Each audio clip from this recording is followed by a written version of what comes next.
Janji-janji palsu Hasyim Asyari ke chat beri apartemen hingga bakal menikahi.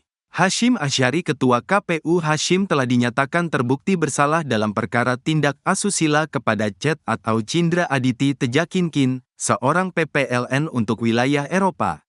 Dari sidang etik yang digelar Dewan Kehormatan Penyelenggara Pemilu, DKPP, terungkap terdapat bukti janji pemberian 4 miliar rupiah dari Hasyim kepada pihak korban atau pengadu. Hasyim diketahui beberapa kali mendesak korban untuk pergi bersama saat melakukan kunjungan kerja di Eropa. Berbekal jabatannya sebagai Ketua KPU, Hasyim mendesak korban untuk bertemu hingga melakukan hubungan badan pada Oktober tahun 2023. Sehingga akhirnya pengadu merasa terpaksa untuk beberapa kali pergi bersama teradu. Puncaknya, teradu memaksa pengadu untuk melakukan hubungan badan, kata anggota DKPP di ruang sidang DKPP, Jakarta Pusat, Rabu, tanggal 3 Juli tahun 2024. Setelah peristiwa tersebut, Hasyim terus saja mendekati korban. DKPP menyebut Hasyim kemudian membuat pernyataan tertulis kepada korban pada Januari tahun 2024. Dalam surat tertulis itu termuat beberapa janji Hasyim kepada korban. Di antaranya adalah Hasyim berjanji untuk menikahi korban atau pengadu. Teradu akan menunjukkan komitmen serius untuk menikahi pengadu, termasuk menyatakan untuk menjadi imam bagi pengadu, ujar anggota DKPP. Kemudian dalam putusan tersebut, Hasyim disebut membuat surat pernyataan kepada korban. Hasyim menjanjikan akan mengurus balik nama apartemen menjadi atas nama korban, memberikan keperluan korban selama kunjungan di Indonesia, termasuk tiket pesawat Belanda-Jakarta sejumlah 30 juta rupiah setiap bulan, serta memenuhi keperluan makan korban seminggu sekali, memberikan perlindungan nama baik dan kesehatan mental korban, tidak akan menikah dengan perempuan lain, serta memberi kabar minimal sehari sekali. Dan teradu menyatakan bahwa apabila pernyataan tersebut tidak dapat dipenuhi, maka teradu bersedia diberikan sanksi moral berupa memperbaiki tindakan yang belum terpenuhi dan membayar denda yang disepakati sebesar 4 miliar rupiah, yang dibayarkan secara dicicil selama 4 tahun. Demikian isi surat pernyataan Hasyim yang tercantum di putusan DKPP. Ajak berhubungan badan. Dalam sidang yang digelar oleh Dewan Kehormatan Penyelenggara Pemilu, DKPP, mengungkap bahwa Hasyim Asyari sebagai Ketua KPU melakukan pemaksaan terhadap Chet, anggota PPLN Den Haag, Belanda, untuk berhubungan badan. Meski pada awalnya menolak, Chet akhirnya tak kuasa meladeni nafsu birahi dari Ketua Komisi Pemilihan Umum, KPU, yang juga atasannya itu. Berkenaan dengan dalil aduan pengadu, anggota PPLN, bahwa teradu, Hasyim Asyari, memaksa melakukan hubungan badan, terungkap fakta dalam sidang pemeriksaan bahwa pada tanggal 2 sampai dengan tanggal 7 Oktober tahun 2023 dilaksanakan kegiatan BIMTEK PPLN di Den Haag, kata anggota Majelis DKPP, Ratna Dewi Petalolo di ruang sidang utama DKPP, Jakarta, Rabu, tanggal 3 Juli tahun 2024. Pada kegiatan tersebut, kata dia, Hasyim hadir pada tanggal 3 Oktober tahun 2023 dan menginap di Hotel Van der Valk, Amsterdam, Belanda. Dalam sidang pemeriksaan, pengadu mengaku pada malam hari tanggal 3 Oktober tahun 2023 pengadu dihubungi teradu untuk datang ke kamar hotelnya. Pengadu kemudian datang ke kamar hotel teradu dan berbincang-bincang di ruang tamu kamar teradu. Baca juga Ketua KPU Hasyim Asyari dicopot dari jabatannya. Dalam perbincangan tersebut, teradu merayu dan membujuk pengadu untuk melakukan hubungan badan. Pada awalnya pengadu terus menolak, namun teradu terus memaksa. Saya ulangi, namun teradu tetap memaksa pengadu untuk melakukan hubungan badan. Pada akhirnya hubungan badan itu terjadi, ujarnya. Dalam sidang pemeriksaan, pengadu menyatakan, setelah kejadian tersebut, seminggu kemudian pengadu mengalami gangguan kesehatan fisik.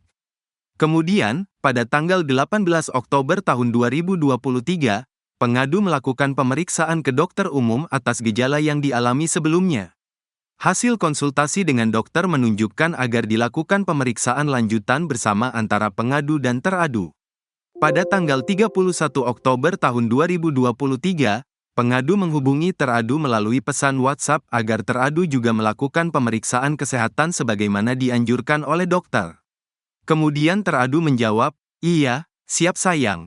Selanjutnya, Teradu mengirimkan hasil pemeriksaan kesehatan teradu yang dilakukan di Indonesia, disertai dengan caption "Semoga kita sehat selalu," tuturnya. Dalam sidang pemeriksaan, Hashim sebagai teradu mengakui bahwa kata "kita" yang dimaksud dalam WhatsApp tersebut adalah teradu dan pengadu. Berdasarkan uraian fakta-fakta tersebut, DKPP menilai telah terjadi hubungan badan antara teradu dengan pengadu pada tanggal 3 Oktober tahun 2023 sesuai dengan bukti P15A, P15B, P15C, P16, P20, dan P21, kata Ratna. Syahganda kecam tindakan Hashim. Aktivis senior sekaligus Direktur Sabang Merauke Circle, Syahganda Nainggolan menyinggung pemecatan Ketua Komisi Pemilihan Umum, KPU, Hashim Asyari oleh Dewan Kehormatan Penyelenggara Pemilu, DKPP.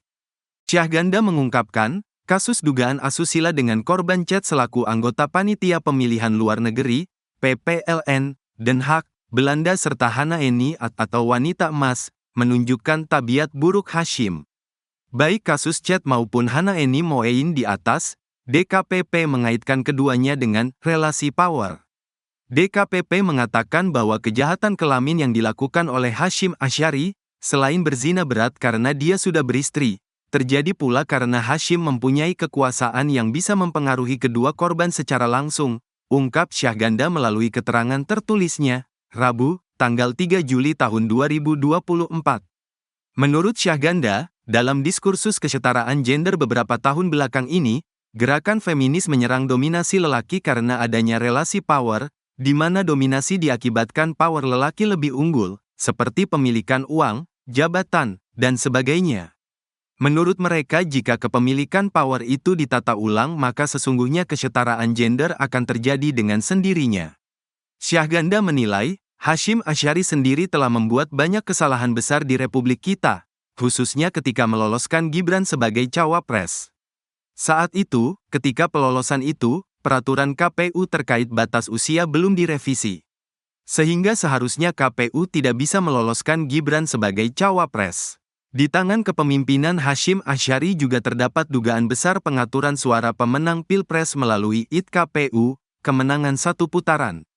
Kejahatan ini, jika nantinya terbukti suatu saat, maka tentu Hashim Asyari ini perilakunya mirip binatang liar. Tiada norma, ungkapnya. Menariknya, menurut Syahganda, dalam kesempatan ceramah keagamaan, Islam, Idul Adha, di halaman Masjid Raya Semarang, di hadapan Jokowi dan istrinya, bulan lalu, Hashim mengkritik kelakuan kebinatangan manusia yang harus disembelih. Disinilah sebenarnya hancurnya bangsa kita, ketika manusia bernama Hashim Asyari mendapatkan tempat terhormat sebagai pengumum kemenangan Presiden Republik Indonesia, 2024, katanya. Di sisi lain, Syahganda menambahkan, dalam konteks pilkada, ketika banyak pakar hukum mempersoalkan perubahan usia calon gubernur, di mana Kaesang terhubung isu tersebut, Hashim juga tidak mundur sedikit pun. Dia malah mengumumkan bahwa usia calon yang seharusnya terkait syarat pendaftaran, menjadi syarat bagi pelantikan.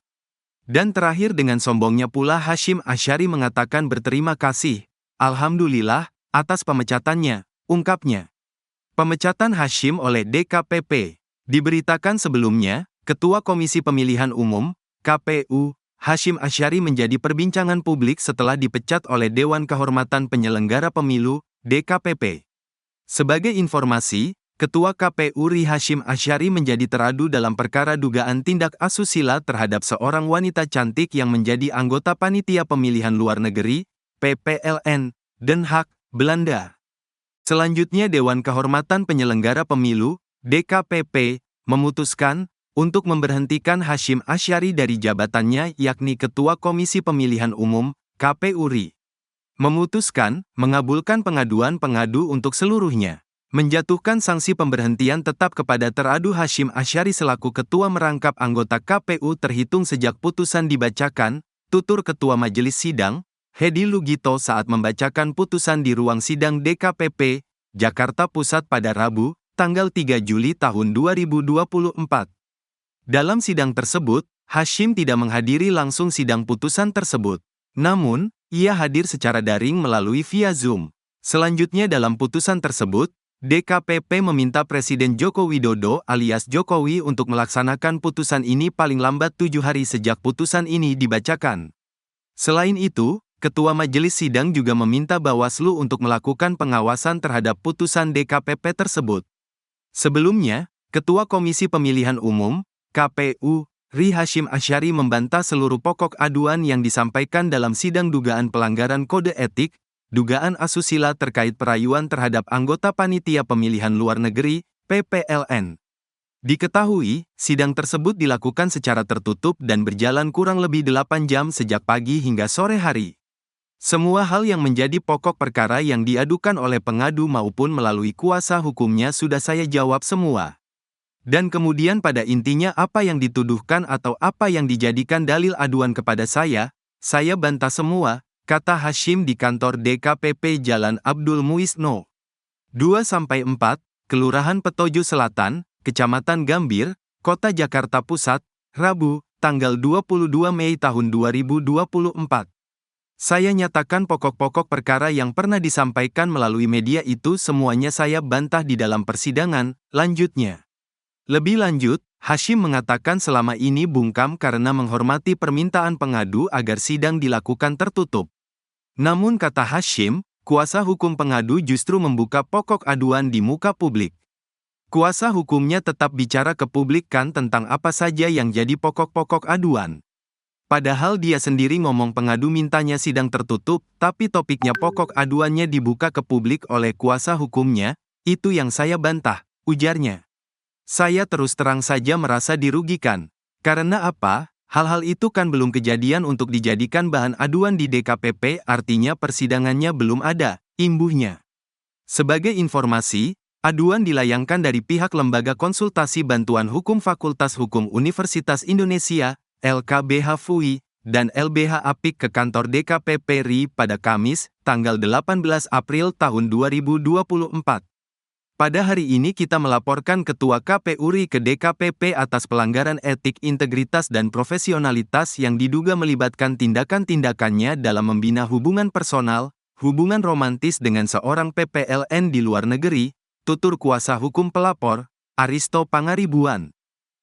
Aristo mengatakan bahwa tindakan kali ini Hashim tak jauh berbeda dengan apa yang menimpa Ketua Umum Partai Republik I Hanaeni alias Wanita Emas, yang juga membuatnya disanksi peringatan keras terakhir oleh DKPP. Tapi kalau pada Hanaeni dia itu adalah ketua umum partai punya kepentingan. Ini klien kami seorang perempuan petugas PPLN, dia tidak punya kepentingan apapun. Dia merasa menjadi korban dari hubungan relasi kuasanya. Karena ini kan bosnya ketua KPU, kata Aristo Pangaribuan.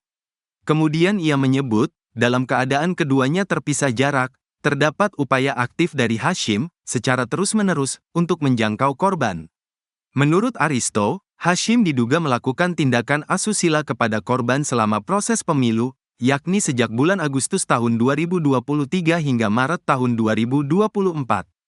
Sementara itu, anggota tim kuasa hukum lainnya, Maria Dianita Prosperiani menjelaskan kronologi kejadian tersebut. Lanjut Maria, Hashim dan korban pertama bertemu pada bulan Agustus tahun 2023 dalam kunjungan dinas KPU. Sejak itu, Hashim disebut melakukan perilaku berulang terhadap korban dalam upayanya memenuhi kepentingan pribadi. Sebenarnya ini perilaku yang berulang. Dalam rangka untuk memenuhi kepentingan pribadinya, Ketua KPU diduga menyalahgunakan jabatan, kewenangannya. Dia menggunakan fasilitas pribadi. Di sini yang menjadi catatan bagi kami adalah adanya relasi kuasa, pungkasnya.